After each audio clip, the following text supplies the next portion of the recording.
Bonjour et bienvenue dans Autour de l'assiette, votre nouvelle émission consacrée à la cuisine. Aujourd'hui, nous sommes à Montpellier, dans le sud de la France, pour vous faire découvrir la gastronomie française et ses secrets. La gastronomie française, ce n'est pas qu'une cuisine d'exception, c'est aussi un apprentissage soutenu. À travers une école, un restaurant et un blogueur, nous allons vous faire découvrir la diversité de cette institution.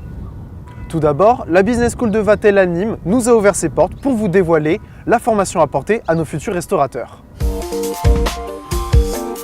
Vatel, c'est un ensemble de 50 établissements autour du monde consacrés au management hôtelier, avec des infrastructures professionnelles et un enseignement axé sur la qualité de service et la satisfaction client. Vatel se classe comme une école des plus prestigieuses dans son domaine.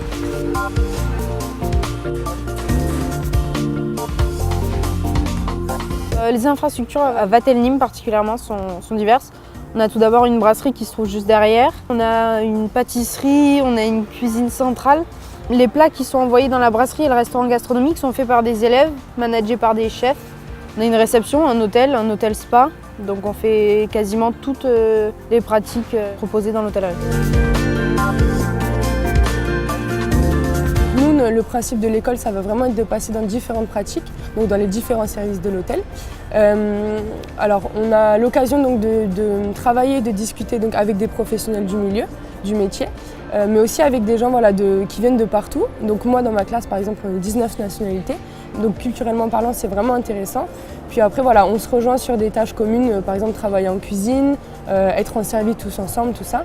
C'est assez enrichissant pour chacun d'entre nous. On apprend vraiment à travailler ensemble, la rigueur, tout ça. Moi, j'aime beaucoup le relationnel client, être au contact des vrais clients, travailler avec des vrais professionnels. On travaille avec des chefs. J'aime bien cet aspect-là, qu'on n'aurait pas eu dans une autre école forcément chaque semaine.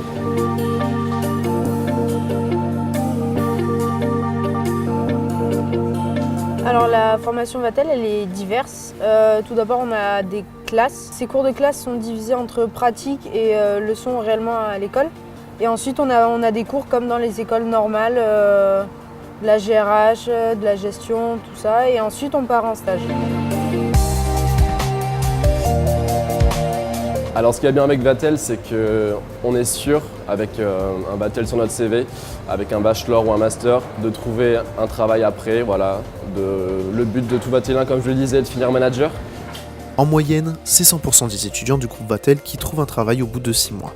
Avec un apprentissage de qualité et une insertion en continu dans le milieu professionnel, on peut être sûr que les générations à venir sauront prendre la relève et perpétuer la tradition de la gastronomie française. Un rude enseignement qui pousse les étudiants à viser l'excellence pour leur avenir dans la gastronomie. L'excellence, c'est le quotidien d'Antoine Gibelin.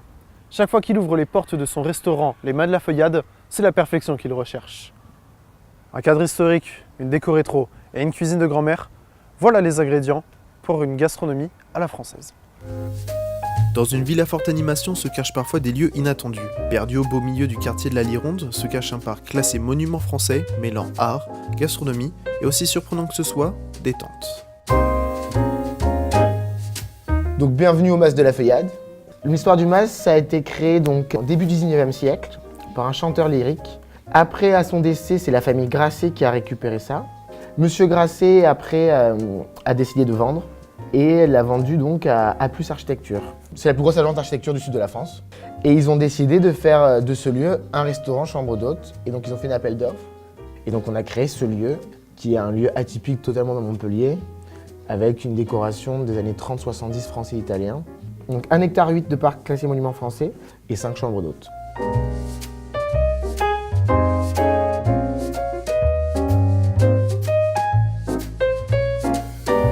La restauration que moi je fais, j'en ai fait plein, mais je reviens en arrière et le plus important maintenant c'est les produits et le terroir et la cuisine de grand-mère, pas de chichi. Le produit, c'est le plus important. Venir ici, c'est parce que c'est une gage de qualité. On change le menu tous les jours, on est livré tous les matins, on travaille que des produits frais, des produits bio de la région, donc c'est que des légumes de saison. On est sur une cuisine de grand-mère surtout, donc des choses très simples. La cuisine, c'est un des plus beaux métiers du monde, un des plus durs. Enfin, beaucoup de gens l'oublient. Et pour les jeunes qui voudraient commencer la cuisine, choisissez bien, gros temps de réflexion. Si vous vous engagez, c'est pas pour travailler 7 ou 8 heures par jour ou avoir 3 jours de repos aussi ou ça. Et n'oubliez pas les prochaines générations, arrêtons de manger des produits hors saison achetés dans des grandes surfaces. Les légumes d'hiver doivent être mangés l'hiver, les légumes d'été doivent être mangés l'été et on ne fait pas n'importe quoi. Voilà. Et respecter le produit, la mer, les animaux, tout. On s'aperçoit que les problèmes, quand on est à table, il n'y en a plus. Donc si on peut nous être derrière et apporter ce petit truc en plus, qu'en plus ils oublient leurs problèmes et en plus leur donner du bonheur dans le plat, voilà, le bonheur est total. Un cadre historique des plus somptueux, un service chaleureux et une cuisine axée sur la fraîcheur du produit, tous les éléments sont réunis pour obtenir un dépaysement total en restant en plein cœur de la ville de Montpellier. Quand on parle de gastronomie, les premières choses à laquelle on pense sont la cuisine, le service et le producteur qui va fournir en ingrédients. Mais la notoriété d'un restaurant ne se fait pas que sur sa qualité de service ou sa localisation. En effet, de nombreuses personnes vont permettre d'apporter de la visibilité, que ce soit par les réseaux sociaux, les livres ou les blogs. Que ce soit leur métier ou par pure passion, ces influenceurs sont prisés aussi bien par les restaurateurs que par les clients. Nous sommes allés à la rencontre de Fabien, plus connu sous le nom de Bobstronomie, un blogueur montpelliérain qui va nous faire découvrir sa passion. J'aime écrire, j'aime les mots et j'aime transformer un petit peu mes expériences au restaurant ou avec des gens en phrases, en mots, pour essayer de graver ça un petit peu sur la toile.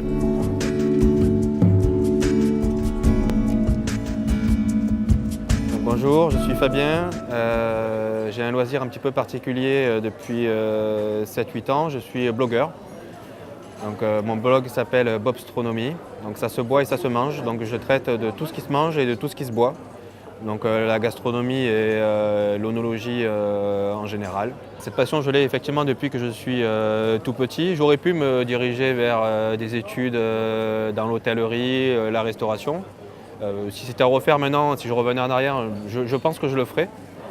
Après, voilà, à l'époque, j'ai 40 ans, il y a 20-30 ans, la cuisine, c'était pas comme maintenant, il n'y avait pas toutes ces émissions à la télé, c'était pas un métier qui était non plus très tendance. C'était pas quelque chose vers quoi les jeunes s'orientaient à l'époque et avec regret maintenant, je suis parti vers autre chose, plutôt vers l'informatique.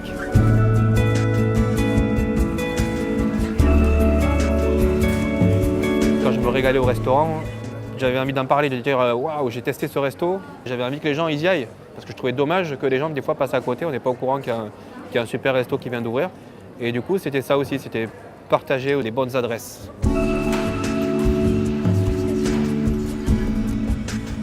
Je me sens pas journaliste, mais je me sens pas non plus critique gastronomique. Je me sens pas la légitimité d'aller clasher ou descendre un restaurant. Le processus il est assez identique à chaque fois. Donc en général, je me munis d'un calepin pour prendre des notes. Je me munis toujours de mon téléphone pour prendre des photos, faire des vidéos. Un gros aspect du blog, c'est aussi les réseaux sociaux, il ne faut pas se cacher. Et l'idée, c'est d'essayer de se focaliser pour essayer de faire 2 articles par semaine. Le métier de restaurateur, le métier d'artisan, c'est des métiers qui sont très difficiles aujourd'hui parce qu'eux aussi ils travaillent beaucoup par passion et j'ai envie de le partager, de transmettre un petit peu ça aussi.